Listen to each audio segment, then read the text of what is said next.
அஸ்ஸலாமு அலைக்கும் வரஹ்மத்துல்லாஹி வபரகாத்துஹு. Welcome to Tamil Islamic Hidaya. ஒவ்வொரு வெள்ளிக்கிழமை இரவும் நாம கடைபிடிக்க வேண்டிய ஒரு அமலை பத்தி தான் பார்க்க போறோம். நீங்க கேக்குற துவாவை அல்லாஹு தாலா உடனே கபூல் செய்யணும்னா இந்த ஒரு அமலை கடைபிடிங்க. கட்டாயமா இது உங்களுக்கு பலன் கொடுக்கும். வெள்ளிக்கிழமை இரவும் பகலும் நம்ம ஓதுற ஒவ்வொரு சலாத்தும் நபி ஸல்லல்லாஹு அலைஹி வஸல்லம் அவர்களோட கபருக்கு நேரடியா போய் சேருது. அதனால மத்த நாட்கள்ல நம்ம ஓதுற சலாத்துகளை விட வெள்ளிக்கிழமை இரவும் பகலும் நாம சலாத் ஓதுறத அதிகரிக்கணும். எவரொருவர் என் மீது சொலாத்தை அதிகரிக்கிறாரோ அவரது வாழ்க்கையில் அல்லாஹு தாலா தன்னிறைவை அதிகப்படுத்துகிறான் என்று நபி ஸல்லல்லாஹு அலைஹி வஸல்லம் அவர்கள் கூறினார்கள். அதே போல இன்னொரு ஹதீஸ்ல எவரொருவர் தினமும் என் மீது 500 முறை சொலாத்தை ஓதுகிறாரோ அல்லாஹு தாலா அவரை தரித்திரத்தால் சோதிக்க மாட்டான் என்று நபி ஸல்லல்லாஹு அலைஹி வஸல்லம் அவர்கள் கூறினார்கள். இந்த மாதிரி அதிகப்படியா சொலாத் ஓதுறதுனால இன்னும் எக்கச்சக்க நன்மைகள் இருக்கு.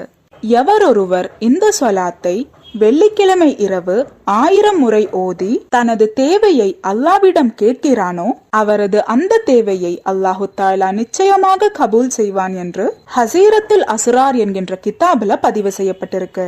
அந்த சொலாத் அஸ்ஸலாத்து வஸ்ஸலாமு அலைக்க யா சய்யிதி யா ரசூலுல்லாஹ் குது பியதி கல்லத்த ஹீலதி அதிரிக்கினி. இந்த சொலாத்த 1000 முறை நீங்க வெள்ளிக்கிழமை இரவு ஓதி உங்களோட தேவைகளை அல்லாஹு தாலா முன்னாடி வச்சீங்கன்னா அல்லாஹு தாலா நிச்சயமா அந்த தேவையை நிறைவேற்றுவான். இது நிறைய பேருக்கு பலன் கொடுத்த ஒரு அமல்னு எவ்வளவோ மார்க்க அறிஞர்களும் அவங்களோட புத்தகத்துல பதிவு செய்திருக்காங்க. அல்லாஹு தாலா நாம் அனைவருக்கும் நபி ஸல்லல்லாஹு அலைஹி வஸல்லம் அவர்களின் கைகளை பிடித்து சுவனம் செல்லும் அற்புதமான வாய்ப்பை தந்தருள்வானாக. ஆமீன். இந்த பதிவுல உங்களுக்கு ஏதாவது சந்தேகம் இருந்துச்சுன்னா கமெண்ட் பண்ணுங்க. நீங்க மரணித்த பிறகும் உங்களுக்கு நன்மை வந்து சேர்ந்து கொண்டே இருக்க இன்ஷா அல்லாஹ் இந்த ஒரு வீடியோவை ஜாரியான சதகாவா நினைச்சு உங்க நண்பர்களுக்கும் ஷேர் பண்ணுங்க. அல்லாஹு தஆலா நாம் அனைவரின் வாழ்க்கையிலும் ஹைரும் பர்க்கத்தும் தந்து அருள் புரிவானாக. ஆமீன்.